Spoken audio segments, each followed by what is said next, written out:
संपूर्ण ब्रह्मांड आपकी मदद कर रहा है। इसकी चिंता ना करें कि यह कैसे होने वाला है, अन्यथा आप अपने लिए सीमाएं बांधने लगेंगे।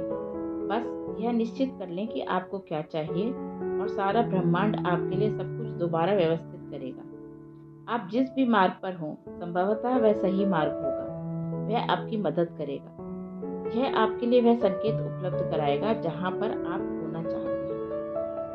13वीं शताब्दी के कवि रूमी लिखते हैं, यह ब्रह्मांड बाहर कहीं नहीं है, यह आपके भीतर ही है।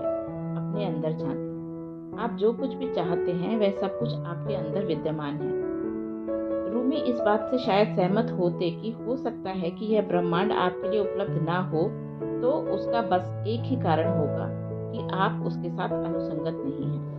ब्रह्मांड पहले से ही आपके भीतर विद्यमान है, लेकिन हो सकता है कि यह आपके लिए इंद्रिय गोचर नहीं होगा अगर आपकी सकारात्मक ऊर्जा का स्तर बहुत ऊंचा ना हो।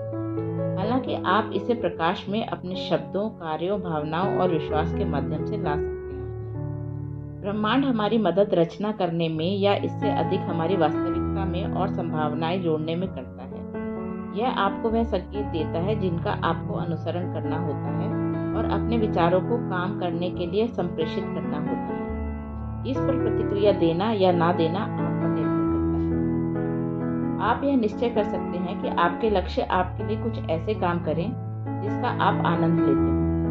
फिर एक दिन आप ऐसे ही किसी खास विचार के बारे में सोचते हैं, जैसे अपने व्यंजनों को बनाने की विधि को ऑनलाइन बेचना। अगर आप इसके बारे में बहुत अधिक नहीं सोचते हैं तो संभव है कि आप इस पर कुछ खास काम ना करें।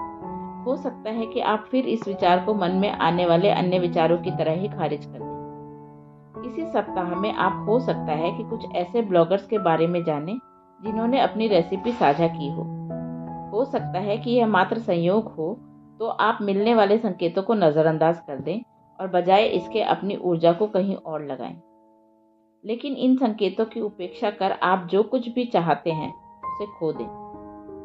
कभी कभी हम संकेतों की उपेक्षा बस इसीलिए करते हैं क्योंकि हम मानते हैं कि हमारे लक्ष्यों को पूरा किसी खास तरीके से होना है।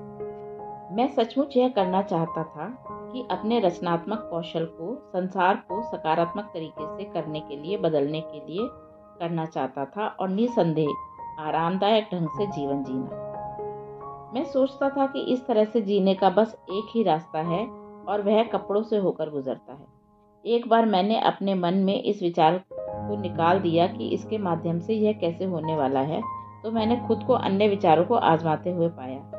ऐसा प्रतीत होता है कि मेरे मन में उसके बाद जो विचार आए उन्होंने मुझे वहां पहुंचाया जहां आज मैं हूं। मुझे विश्वास था कि यहाँ से वह मुझे जहां भी ले जाएंगे उसके बारे में मुझे पहले से पता है कि वह मुझे उसके और करीब ले जाएंगे जहां पर मैं जाना चाहता हूँ। आजकल जब आकर्षण का सिद्धांत जैसे वाक्य सुनने को मिलते हैं तो लोग ऐसा सोच लेते हैं कि उनके सपने बिना अपने हिस्से का प्रयास किए भी सच हो जाएंगे।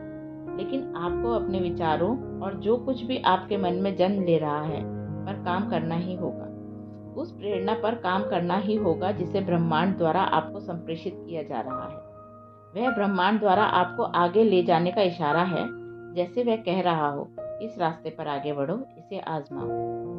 बिना किसी प्रयास के आपके मन में जो भी प्रयोजन है वह मात्र आपकी चाहत है। एक लक्ष्य तभी जीवंत बनता है जब आप उसे आगे बढ़ाने के लिए काम करना शुरू करते हैं। ब्रह्मांड हमेशा आपका सहयोग करता है, लेकिन सपनों को सच करने की इस प्रक्रिया में आपका जो प्रयास करने या काम करने का हिस्सा है उसे आपको पूरा करना ही होता है।